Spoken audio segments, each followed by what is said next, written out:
Guys, ito na pala ang bagong Mactan New Town. Siguro mga ilang taon na rin ito pero bago pa rin siya.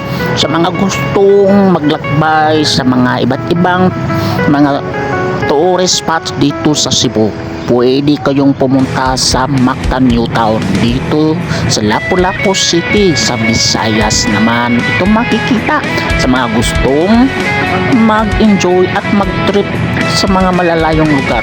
Kung kayo ay galing sa Mindanao, sa Luzon, o gusto ninyong pumunta dito sa Visayas, puntahan ninyo ang Mactan New Town.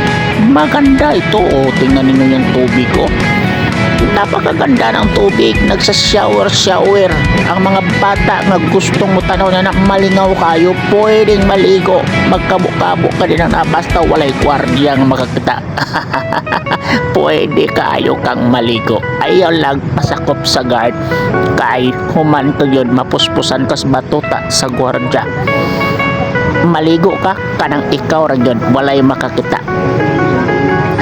Joke lang bitaw, basta nindot kaayo suruyan ang Mactan New Town. Magtuyok-tuyok ka niya ng mga area diya, makakita ka og mga nindot kayo ng mga buildings, o pwede sadtang mamalit niya ng mga establishment ka sa kilid kay naanan sila mga paninda din na bisan uno siya na apoy amusement, mga nindot kayo mga amenities na dininian na apo diri sa kilid ang mga sakyanan, ug naapoy terminal kung gusto kang mo adto sa lain o sa mga lugar nga part sa Cebu Province, makasakay ra ka, accessible ra kayo, manang dili ka maproblema kung asa ka og sakyanan. Kung adto ka o motabok ka ngadto sa laing area nga kung kindahay giburingan na kanya ng area lugar, muadto na po ka sa lain nga lugar, pwede ra kayo kay accessible ra ang sakyanan niya na pili ka mabalaga guys. Muna nga kung wala pa mo kasuway, panuway na mo.